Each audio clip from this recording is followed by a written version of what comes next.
कहानी की शुरुआत में हम एक खूबसूरत और कॉन्फिडेंट वुमन को देखते हैं जिसका नाम एलिस है और उसकी एज लगभग 40 साल है। एलिस पिछले 8 सालों से पेरिस की एक फैशन मैगजीन में काम कर रही है और अपने करियर में आगे बढ़ने के लिए पूरी तरह डेडिकेटेड है। लेकिन उसका थोड़ा कड़वा स्वभाव और ओल्ड फैशन सोच उसके प्रमोशन में रुकावट बन गया है। इसी वजह से पिछले 4 सालों से उसका प्रमोशन नहीं हुआ। एलिस का अपने हस्बैंड से डिवोर्स हो चुका है और वो अपनी छोटी बेटी के साथ रहती है। लेकिन काम की वजह से वो अपनी बेटी को ज्यादा टाइम नहीं दे पाती और रोज काम पर जाने से पहले उसकी अपनी बहन के घर छोड़कर जाती है। एलिस अपनी लाइफ में काफी अकेली है और उसके पास खुद के लिए भी टाइम नहीं है।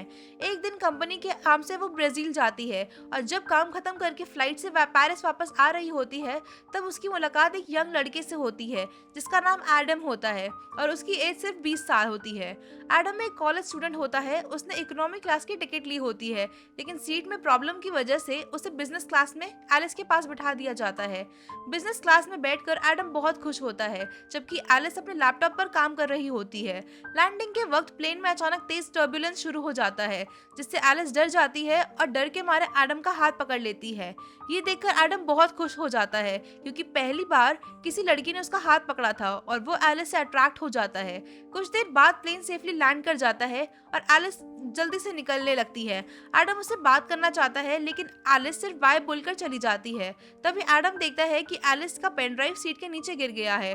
वो उसे वापस देने के लिए एयरपोर्ट पर भागकर जाता है लेकिन तब तक एलिस जा चुकी होती है और उसे वापस देने का मौका नहीं मिलता।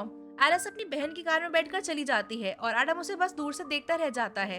रास्ते में एलिस की बहन उसे एक डॉक्टर लड़की के बारे में बताती है और कहती है कि उसे उससे मिलना चाहिए। लेकिन एलिस शादी नहीं करना चाहती इसलिए मना कर देती है जिससे उसकी बहन नाराज हो जाती है क्योंकि वो चाहती है कि एलिस एक नई जिंदगी शुरू करे। ऑफिस पहुंचकर एलिस के रूड बिहेवियर की वजह से उसके कलीग्स उसे पसंद नहीं करते और उसकी बुराई करते रहते हैं। हाँ, एक मेल फ्रेंड है जो हमेशा उसका सपोर्ट करता है। ऑफिस की एक स्टाफ मेंबर एलिस को बताती है कि एडम नाम के एक लड़के का कॉल आया था लेकिन एलिस कहती है कि वो किसी एडम को नहीं जानती।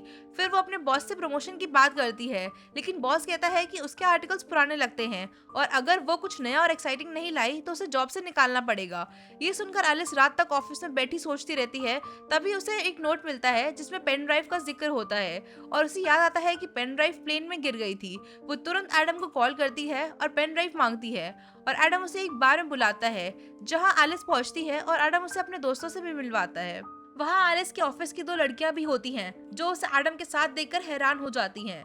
एलिस जल्दी में पेन ड्राइव मांगती है तो एडम कहता है कि पेन ड्राइव उसके घर पर है और दोनों को वहाँ जाना होगा।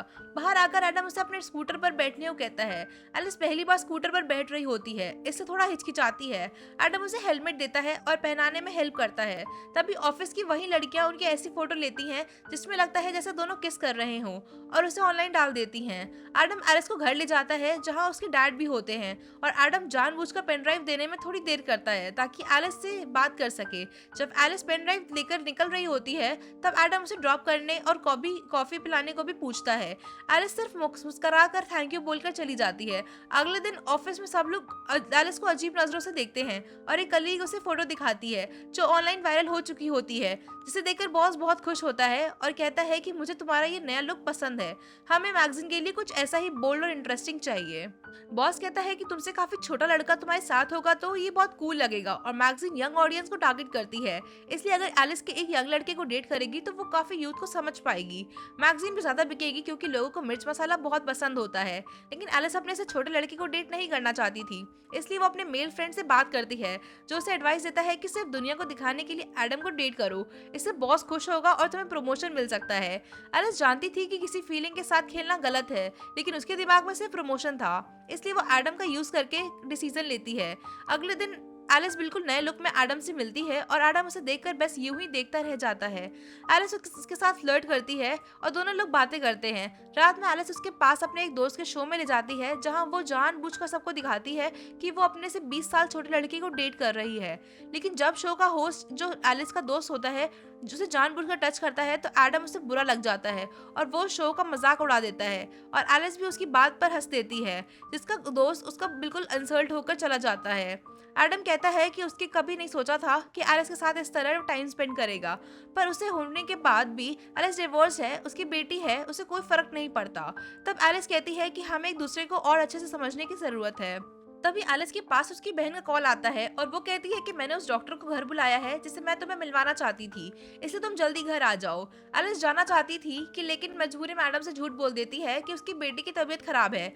ये सुनकर एडम परेशान हो जाता है और तुरंत टैक्सी बुलाकर उसे घर भेज देता है, जिससे एलिस को महसूस होता है कि एडम उसकी कितनी केयर करता है। घर पर एलिस अपनी बहन, जीजा और डॉक्टर के साथ डिनर करती है, लेकिन थोड़ी ड्रिंक की वजह से वो डॉक्टर से अजीब से सवाल पूछने लगती है, जिसे डॉक्टर बुरा मानकर चला जाता है। एलिस अब भी प्रमोशन के लिए बॉस को इम्प्रेस करना चाहती थी, इसलिए वो एडम को एक फैशन शो में ले जाती है जहां कंपनी की सीईओ और बॉस भी होते हैं। शो के दौरान मॉडल गिर जाती है और एडम तुरंत उसे बैठाने लग जाता है। सीईओ से इम्प्रेस हो जाती है। शो के बाद पार्टी में एलिस और एडम ड्रिंक करके डांस करते हैं और डांस करके दोनों वक्त बहुत अच्छा बिताते हैं और दोनों बहुत करीब आ जाते हैं। लेकिन तभी एलिस देख लेती है कि कुछ लड़कियां उनकी फोटोज ले रही हैं, इसलिए वो एडम का हाथ पकड़कर उसे बाहर ले जाती है। एडम उसे स्कूटर से घर छोड़ता है और एक मोमेंट आता है जब वो एलिस को किस करने वाला होता है, लेकिन एलिस पीछे हट जाती है और बिना कुछ कहे घर चली जाती है, जबकि एडम को लगता है कि उसने एलिस के करीब आने का एक बड़ा चांस खो दिया।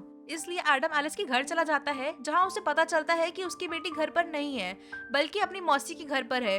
और उसी मोमेंट में एडम एलिस की किस कर लेता है और एलिस भी खुद को रोक नहीं पाता और दोनों एक दूसरे के करीब आ जाते हैं। लेकिन अगले दिन एलिस को पिछले रात के लिए बुरा लगता है और वो एडम से कहती है कि वो चला जाए, लेकिन बाहर तेज बारिश हो रही होती है, इसलिए एडम बारिश रुकने तक रुक जाता है। तभी एलिस की बहन और बेटी घर पे आ जाते हैं और एलिस झूठ बोलकर एडम के अपना कलीग बता देती है और उसके हाथ में फाइल्स देकर उसे भेजने लगती है। लेकिन जैसे ही एडम बाहर जाता है, एलिस उसे रोक लेकर किस कर लेती है, जिससे पता चलता है कि एलिस अब सच में एडम को पसंद करने लगी है। जो रिश्ता उनके सिर्फ दुनिया को दिखाने के लिए शुरू हो किया था, वो अब सच में प्यार में बदलने लगता है। उसके बाद एडम और एलिस अक्सर साथ में घूमने जाते हैं। एडम उसे सरप्राइज देता है, उसका ख्याल रखता है और धीरे धीरे दोनों एक दूसरे के सच में प्यार करने लगते हैं। एक दिन एडम पूछता है कि तुम इतनी खूबसूरत और सक्सेसफुल हो, फिर भी तुमने मुझे पसंद क्यों किया? एलिस के पास एक इसका जवाब नहीं होता, क्योंकि शुरू में वो सिर्फ अपने प्रमोशन के लिए उसके साथ थी, लेकिन अब उसे सच में एडम से प्यार हो चुका था। लेकिन कुछ दिन बाद एलिस को प्रमोशन मिल जाता है और वो बहुत खुश होती है, लेकिन साथ ही वो एडम के बारे में सोचने लगती है। जब वो एडम से मिलती है तो एडम कहता है कि वो बहुत प्यार करता है उससे, उसे शादी करना चाहता है। ये सुनकर एलिस शॉक हो जाती है और कहती है कि हम दोनों बहुत अलग हैं, मैं तुमसे 20 साल बड़ी हूँ, तुम्हें अभी अपनी लाइफ में बहुत कुछ करना है और मैं अपनी बहुत जिम्मेदारियों में बंधी हुई हूँ, इसलिए हम इस रिश्ते को आगे नहीं बढ़ा सकते। तुमसे प्यार करती हूँ, लेकिन फिर भी हम साथ नहीं रह सकते। एलिस जिम्मेदारियों और लोगों के डर की वजह से एडम से दूर हो जाती है, लेकिन दोनों एक दूसरे के भूल नहीं पाते। कुछ दिन बाद मैगजीन की सीईओ एडम को कवर मॉडल बनाना चाहती है, इसलिए एलिस मजबूरी में एडम से मिलती है, लेकिन एडम समझ जाता है कि एलिस सिर्फ काम के लिए आई है और गुस्से में चला जाता है। फिर भी फोटोशूट वाले दिन वो आ जाता है, क्योंकि वो अब भी एलिस से प्यार करता है। एडम को मेकअप रूम में ले जाया जाता है जहां उसका लुक तैयार किया जा रहा होता है। तभी एलिस का दोस्त वहां आता है और एडम से माफी मांगता है और सच बता देता है कि उसी ने एलिस को ये आइडिया दिया था कि वो एडम के साथ झूठा रिलेशनशिप बनाए ताकि उसे प्रमोशन मिल सके। ये सुनकर एडम को बहुत बुरा लगता है और उसे समझ आ जाता है कि एलिस का प्यार सिर्फ एक नाटक था। फिर एडम बाहर आता है और सबके सामने एलिस को किस कर लेता है और उसके बाद फोटो शूट करने लगता है, लेकिन मॉडलिंग उसके लिए बिल्कुल नया एक्सपीरियंस होता है, इसलिए वो ठीक से पोज नहीं दे पाता और फोटोग्राफर को बार बार समझाना पड़ता है, जिससे एडम इरिटेट होता है और वहां से चला जाता है। एलिस उसे रोकने समझने लगती है। एडम उस पर गुस्सा करता है और कहता है कि मैंने तुमसे दिल से प्यार किया और तुमने मुझे सिर्फ अपने फायदे के लिए इस्तेमाल किया, और फिर दुखी होकर वहां से चला जाता है, जिससे एलिस को बहुत बुरा लगता है और उसका बॉस भी उसे जॉब से निकाल देता है। अब एलिस बिल्कुल अकेली रह जाती है और एडम को भूल नहीं पाती, उसकी यादें और उसे हर वक्त परेशान करती रहती हैं। तब एलिस को एहसास होता है कि उसके लिए करियर से ज्यादा जरूरी वो इंसान है जिससे वो प्यार करती है, इसलिए वो एडम के कॉलेज जाती है और उस सबके सामने कहती है कि अपने फ्यूचर के बारे में सोचना छोड़ दिया है और मुझे फर्क नहीं पड़ता कि सोसाइटी हमारे बारे में क्या सोचेगी, मैं सिर्फ तुमसे प्यार करती हूँ और तुम्हारे साथ रहना चाहती हूँ। फिर वो एडम से माफी मांगने लगती है और एडम जो भी उससे प्यार करता है और माफी कर देता है और उसे किस करता है और उसके बाद दोनों साथ में खुशी खुशी रहने लगते हैं और इसी के साथ मूवी खत्म हो जाती है। दोस्तों, अगर आपका परिवार और समाज आपके रिश्ते के खिलाफ हो जाए तो क्या आप अपना प्यार निभाएंगे? इस पर अपनी राय कमेंट में जरूर बताना। वीडियो पसंद आई हो तो लाइक और शेयर करें और चैनल को सब्सक्राइब करके बेल आइकन प्रेस करना ना भूलें। नेक्स्ट वीडियो में मिलते हैं आपसे। Till then bye bye, take care.